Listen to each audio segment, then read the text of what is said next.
סיפור גדול בבתי הקולנוע. לא המצאנו את התרנגול, אבל המצאנו את קורנפלקס שוקולד קלוגס. ריג'וב, טריפל אנטי אייג'ינג. ריג'וב, סוד הנעורים האפריקני.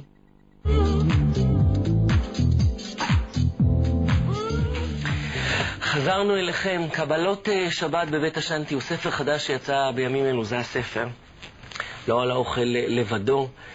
בתוך הספר הזה יש מתכונים ומעשיות משולחן השבת של מריומה, שהיא אחת מהמייסדות של הילדים בבית השנטי. בוקר טוב לך מריומה. איזה מהפך עברת מכל הבחינות. התחתנתי. גם. אולי בגלל זה גם. עם אהבה גדולה. כן. וגם רזית. אבל תמיד היית יפה בעיניי, כי את כל כך קורנת. תודה. עכשיו, לא כולם יודעים מה זה בית השנטי. אנחנו התל אביבים יודעים מה זה בית השנטי, אבל התוכנית הזאת משודרת בכל הארץ. אני נורא רוצה שתגידי קצת על ההיסטוריה, שנחשוב ושל אלה שלא יודעים מה זה בית השנטי. אוקיי, אני אעשה את זה מאוד בקיצור. בית השנטי קם ב-1984. הוא פועל כבר 25 שנה, עברו יותר מ-19,000 בני נוער. הנוער מתקבל או לטווח קצר מ-24 שעות עד שבוע, או לטווח ארוך מחודש עד כמה שנים, מגילים 14. לא הבינו את ההתחלה בכלל, שזה ילדים שעזבו את האור. זה ילדים שננטשו על ידי ההורים שלהם, זה ילדים שנפגעו מינית, זה ילדים שנפגעו באלימות פיזית ואלימות מילולית, יתומים, חיילים בודדים, בנות שנכנסו להיריון. גם כאלה שלא הסתדרו וברחו מהבית. וגם כאלה שלא הסתדרו, אבל אנחנו באמת ממלאים פה נישה של ילדים שבעצם הגענו לא לנוער בסיכון, כמו שיש הרבה עמותות, נכון. לנוער בסכנת חיים. נוער בסכנת חיים שאין אלטרנטיבה יותר. הם נפלטו מהמוסדות, הם נפלטו מהבתים שלהם. זאת אומרת שזה הגיע למקום שאנחנו יוצרים להם, ונותנים להם את המיטה, את הטיפול ואת הכל. ולקחתם את זה על עצמכם לבד. לא היה. היה רק הגנים. וניצול. נכון, לא רק זה, עד שנת 92 לא קמו עוד עמותות שעסקו בנוער בסיכון. זאת אומרת, כל המהפך של לעבוד עמותות וארגונים ללא רווח אישי שעוסקים בנוער בסיכון בארץ, התחילו ב-92 אחרי כתבה שהייתה בערוץ אחד בזמנו. כמה ילדים מסתובבים אצלך עכשיו? אצלי יש היום 45, יש לנו מ-35 עד 50, יש לנו 1,000 עד 1,500 בשנה, כשבעצם זה נוער שזה האלטרנטיבה האחרונה שלו. ובעצם אנחנו היחידים במדינת ישראל שמטפלים עד גיל 21. כל העמותות וכל הארגונים זה עד גיל 18, זה לא עד הצבא, זה עד גיל 18. אז הרבה מהם נופלים בין השורות. אני לא יודעת אם אתה יודע, אבל הרבה ילדים אתיופים שלא ידעו תאריך הלידה שלהם למשל, זה רשמו לכולם בראשון לראשון. כמה כאבים יש, את נפגשת הרי באמת עם הכאבים הכי גדולים, ואת הופכת להיות אימא מדהימה שלהם. עכשיו, לא רק נפשית ורוחנית. לא, חשוב לי לציין, אני הופכת להיות חליפת אימא, אף פעם אפשר להחליף אימא. לא, זה חשוב שאני אגיד את זה.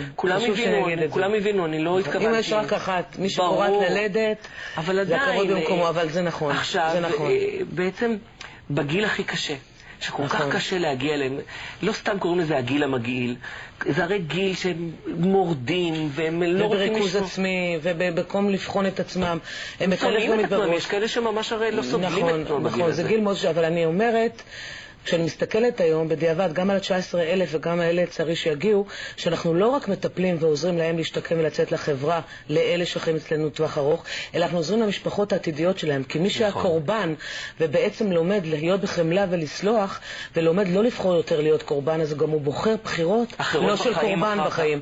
אז כל המשפחות שיבנו עכשיו, בעזרת השם, זה משפחות שבאות ממקום יותר בריא ממה שהם היו לפני זה בבחירה שלהם. כפרה עלייך. עכשיו מהמזון הנפשי שאת נותנת להם, את נותנת להם גם מזון. זאת אומרת, יושבים ביום שישי, ואת אומרת כמו, עוד פעם, אל תכעסי עליי, בסדר? אנחנו לצורך זה משפחה, ואצלנו יושבים ביום שישי ואוכלים כולם ביחד, נכון? כן, אז בוא נספר לך.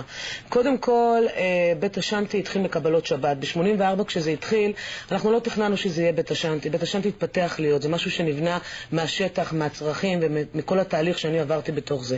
כשהתחלתי ב-84, זה התחיל לבשל ארוחות שבת להומלסים ולחברים ולמי איפה כך זה התחיל. איפה למי שאין לו לעשות קבלת שבת ולהרגיש משפחתיות. באמת הלכת מצרכים?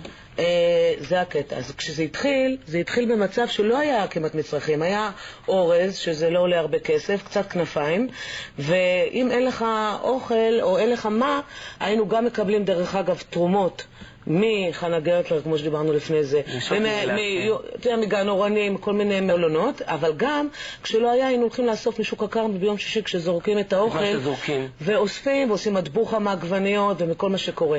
ביום שישי, מה שהיה מדהים שקרה, שאני נולדתי בחנוכה, ואני קורא לזה נס כד השמן, כי כל הסירים, לא משנה איזה גודל, הם היו כאלה קטנים, הספיקו, פיזרתי נכון בצלחת, והם הספיקו לאיזה 50-60 איש, כשזה בעצם מספיק ל5 איש. אז עכשיו אספנו את כל המתכונים. לא, אז זהו, אז מה שקורה, קודם כל, שאני כבר לא מבשלת לבד, יש הרבה מתנדבים, יש לנו 100 מתנדבים בבית השנטי, יש לנו עובדים, בית השנטי עבר תהליך חדש מאוד משנת סוף 2000, אנחנו בעצם, לא רק שהתחלנו תהליך, יש לנו עובדים שמאמינים בדרך ובשיטה של בית השנטי, ולכן הם גם עוזרים בתוך כל הדרך הטיפולית, כולל בישול ביום שישי. עוזרים לכם לפעמים שפים גדולים. וגם שפים. עכשיו, זה הסיפור של זה. כשאני התחלתי לחשוב, אנחנו עמותה שללא רווחים, 85% זה בעצם מהסקטור הפרטי, מתורמים ומאנשים פרטיים. ואמרתי, כמה העמותה יכול לעשות ערבי התרמה עם זמרים? כאילו, אתה לא יכול לקחת את כל האומנים וכל הזמן לבוא ולסחוק את זה. פוליקר בו. כן, כאילו, ברי, זה פוליקר, לא משנה מי. אנחנו חייבים... אז מה שקרה, שזה מדהים, שנוצר, אמרנו, בוא נעשה ספר לראש השנה, שבעצם מעביר את המהות של בית השנטי. כי לפני 5 שנים הגיע, היום הוא בן זוג שלי, אבל הוא הגיע בהתחלה כסמנכ"ל שעוזר להקים את בית השנטי ממקום חדש, כי אנחנו מפתחים היום את שנטי במדבר, שזה כבר כפר רב תחומי. ואז מה שקרה, שהוא התחיל לספר בקבלות שבת סיפורים. חוץ ממה שאני הייתי מדברת, הוא סיפר את הסיפורים של משל מעשיות. ואז הגיע לפני שנה מיכל מוזס, עם חברתה דנה לבנת, ואמרנו, בוא נעשה ספר של שפים שמבשלים בבית השנטי, שזה ארוני, קטיף, אז בעצם יש פה מתכונים לכל של מריומה, של מתנדבים, של 30 שפים הכי טובים בארץ שבאו לבשל עם הילדים, ותמונות של המקום, שאנשים ידעו מה זה בית השנטי. והשפים גם תרמו מתכונים. תרמו את המתכונים הכי מדהימים, אני רואה.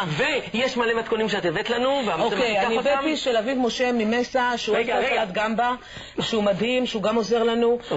הוא בן עמי שתורם לנו עוגות לימי הולדת של הילדים, שזה עוגת שוקולד, ושתי תבשילים שלי שהילדים הכי אוהבים, שזה קציצות עם חצילים, ובטטם עם אובר. הכל בספר? איפה משיגים את הספר? בראש השנה זה יוצא לכל החנויות. בראש השנה זה יוצא לכל החנויות. ותודה רבה, כי זה בעצם יעזור להמשיך לשרוד. פרס ישראל ונשיאת המדינה. די, תודה רבה. כל ההכנסות מהספר הזה שיצא בראש השנה כמובן. קודש לעמותת בית השנטי. תודה מריומה. תודה רבה לך. אנחנו נשארים בנושא אוכל, אבל בדיוק מהצד השני.